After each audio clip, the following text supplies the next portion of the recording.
मैं ही नारायण हूँ, मैं ही शिव हूँ। आज हम जानेंगे हम कौन हैं। इसको जानने से पहले हम कुछ पहलू को देखते हैं, समझते हैं। कुछ बातों को मन से समझना बहुत अनिवार्य है, बहुत ज़रूरी है। सबसे पहले अपने मन को इस बात को समझाने के लिए अपने चित्त को शांत कर लें। शांत करने की आवश्यकता इसलिए है कि आपको यह बात मन से समझनी होगी, आत्मा से समझनी होगी। बुद्धिजीवी इससे नहीं समझ सकते और इस वीडियो से दूर रहें। इसके लिए सबसे पहले आपको मन में शांति का होना अनिवार्य है। इसके लिए आप ओम का 3 बार उच्चारण करें। ओम ओम ओम। चलिए विषय पर हम वापस चलते हैं। हम सभी को यह पता है नारायण क्षीर सागर में रहते हैं। यह सारी बात आप सुनते हुए मन में स्मरण करते रहिए कि नारायण श्री हरि नारायण क्षीर सागर पे शेष नाग से गिरे हुए उस पे लेटे हुए अपना जीवन चला रहे हैं और करवट ले रहे हैं। उनके चरणों पे माता लक्ष्मी विराजमान हैं और उनके चरण दबा रही हैं। नारायण जी की नाभि से ब्रह्मा जी जुड़े हुए हैं जो आकाश पे हैं। ब्रह्मा जी अर्थात क्रिएचर,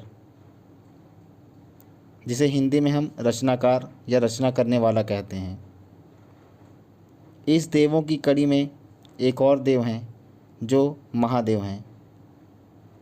महादेव जो त्याग और सभी समस्या का अंत करने वाले हैं। अब आप सब यह सोच रहे होंगे कि यह बात मैं आपको क्यों बता रहा हूँ। यह बात सभी जानते हैं। इस बात में तथ्य क्या है जो आपको बता रहा हूँ, यह जानने के लिए आप अपनी जन्म अवस्था पर जाएं, अर्थात आपने जब जन्म लिया हो उस अवस्था को याद करें। अब आप समझें कि जब आपका जन्म हुआ होगा तब आप अपनी माता के कोख में अर्थात पेट में एक पानी से भरे हुए थैले पर रहते हैं। आज विज्ञान भी यह मान चुका है कि जो माँ के पेट में पानी से भरा हुआ थैला है और जो सागर में रखा हुआ जल है, उनमें कोई अंतर नहीं है। दोनों का स्वाद भी नमक से युक्त होता है तथा दोनों के गुण भी समान हैं। जब हम अपने माता के पेट में अपनी नाभि द्वारा अपनी माता से जुड़े हुए रहते हैं, हमें हमारा भोजन भी उसी नाड़ी द्वारा प्राप्त होता है। वैसे ही नारायण जी की नाभि से ब्रह्मा जी की उत्पत्ति हुई है। ब्रह्मा जी नारायण जी की नाभि से जुड़े हुए हैं। भगवान ब्रह्मा जी को भी रचनाकार कहते हैं।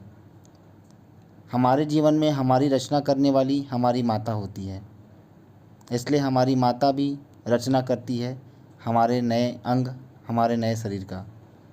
अर्थात हम स्वयं नारायण हैं और हमारी रचना करने वाले हमारी माता स्वयं ब्रह्मा हैं। नारायण श्री शेषनाग जी के ऊपर लेटे हुए हैं, उनसे घिरे हुए हैं और हम भी अपनी माता के गर्भ में पानी की थैली में लेटे हुए अपनी माता के आंतों पे लिपटे हुए, उनसे घिरे हुए, उन पे सोए हुए हैं, उस पे लेटे हुए हैं। अब यहाँ पर महादेव कौन है या महादेव कहाँ हैं? महादेव वो हैं जो संसार के सभी कष्टों को अपने ऊपर लेता है, संसार के सभी विष को स्वयं पी लेते हैं, दुखों को स्वयं ग्रहण करते हैं और सभी का ध्यान रखते हैं। हमारे जीवन में हमारे महादेव हमारे पिता हैं जो सभी को खुश रखने के लिए दुनिया की तमाम दुख स्वयं अपने ऊपर लेते हैं। हर कष्ट को वह सहते हैं और हमें हर दुख से बचाते हैं। दुनिया की तमाम तकलीफ़ें स्वयं अपने ऊपर लेकर हमें सुरक्षित रखते हैं।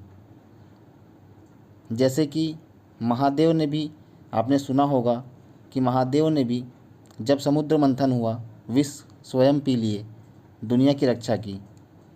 उसी प्रकार हमारे पिता भी तमाम विष को स्वयं ग्रहण कर लेते हैं और हम तक उसका एक अंश भी नहीं पहुंचने देते हैं। आपने ऐसे बहुत से ज्ञानियों के मुख से यह भी बात सुनी होगी कि आपकी पत्नी घर की लक्ष्मी है। बिल्कुल वैसे ही जैसे हमारी पत्नी हमारे लक्ष्मी होती है। अगर हम स्वयं नारायण हैं तो हमारी पत्नी वैसे भी लक्ष्मी माँ का रूप हुई। यदि आपकी शादी किसी से भी होगी, वह आपके घर की लक्ष्मी होती है। ऐसा ज्ञानियों द्वारा आपने सुना होगा। वह बात बिल्कुल सही है। एक एक पहलू आपस में इस तरह मिलती है जैसे हम सृष्टि की इस रचना को समझ पा रहे हैं। अब आप अपने मन में उस भाव को समझ पा रहे हों जिस भाव को मैं आप तक पहुंचाना चाह रहा हूं। एक भाव और इसमें यह निकलता है जिसमें संसार का यह प्रश्न अवश्य उठता है या लोगों द्वारा पूछा जाता है कि सृष्टि में नारायण बड़े हैं या शिव जी। आपने यह प्रश्न बहुत बार सुना होगा। बहुत से लोग यह प्रश्न करते हैं कि शिव जी बड़े हैं या विष्णु जी बड़े हैं, विष्णु अर्थात नारायण। अब आप इस वाक्य को खुद समझें। यदि आप स्वयं नारायण हैं और आपके पिता शिव जी हैं, और समझें कि जब हम छोटे होते हैं पिता द्वारा हमारा देख रेख, हमारा देखभाल उनके द्वारा किया जाता है। जब तक हम बड़े ना हो जाएं, काबिल ना हो जाएं, समझदार ना हो जाएं, हमारे पिता हमारे लालन पालन, हमारे सभी प्रकार के खर्च वह करते हैं, हमारा ध्यान रखते हैं। तब तक जब हम बड़े ना हो जाएं, उस स्थिति तक घर के बड़े हमारे पिताजी अर्थात महादेव को मानते हैं। जब हम बड़े हो जाते हैं, माता पिता बूढ़े हो जाते हैं, तब हम उनकी देखभाल उनकी ही छत्र छाया में रहकर करते हैं, परंतु हमारे द्वारा घर की सभी जिम्मेदारियों को वहन की जाती है। अब हम बड़े हो गए हैं, अब हमारे माता पिता घर पर आराम करते हैं और घर की जिम्मेदारी हम उठाते हैं। अब सभी फैसले लेने का अधिकार हमें मिल जाता है और परिवार के सभी मुख्य अथवा छोटे बड़े फैसले हमें स्वयं लेने पड़ते हैं। इस प्रकार हम घर के मुखिया बन जाते हैं। अर्थात एक समय महादेव बड़े थे और जब हम बड़े हुए, जो स्वयं नारायण का रूप हैं, अब हम उस घर की जिम्मेदारी उठाने लगे और परिवार के बड़े बन गए।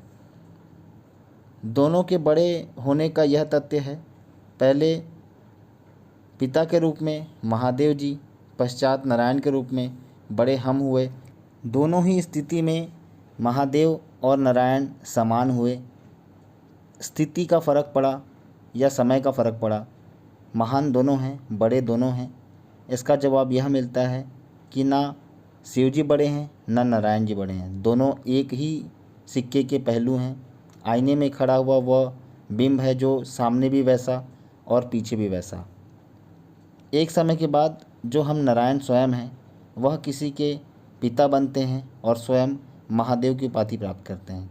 अर्थात नारायण ही महादेव बन जाते हैं और महादेव ही नारायण बन जाते हैं। आपने यह बात भी सुनी होगी कि सैकड़ों ब्रह्मांड हैं। वैज्ञानिकों द्वारा यह बताया जा चुका है कि बहुत सारी गैलेक्सियाँ, ब्रह्मांड इस देश पे, दुनिया पर मौजूद है। बिल्कुल सही। यदि हम अपने माँ के गर्भ में हैं, वह भी एक ब्रह्मांड के रूप ही है। ऐसे ही अनेकों माएँ यहाँ हैं, अर्थात अनेकों ब्रह्मांड हैं जो हमारे आसपास मौजूद है। हमारी माता के गर्भ ही सहस्त्र ब्रह्मांड की रचना करते हैं। ऐसे बहुत सी माताएं हैं और बहुत से ब्रह्मांड हैं। इस बात को आप अब भली भांति समझ चुके होंगे। इस बात को एक बार में समझ पाना हर किसी के लिए शायद आसान ना हो, इसलिए इस वीडियो को 2 से 3 बार अवश्य देखें। आपको यह बात समझ आएगी ज़रूर। यह बात आपको समझ आई हो तो इस वीडियो को अपने आसपास के रिश्तेदार, संबंधियों द्वारा शेयर करें, उनको यह जानकारी अवश्य दें। मिलते हैं अगले वीडियो में। राधे राधे।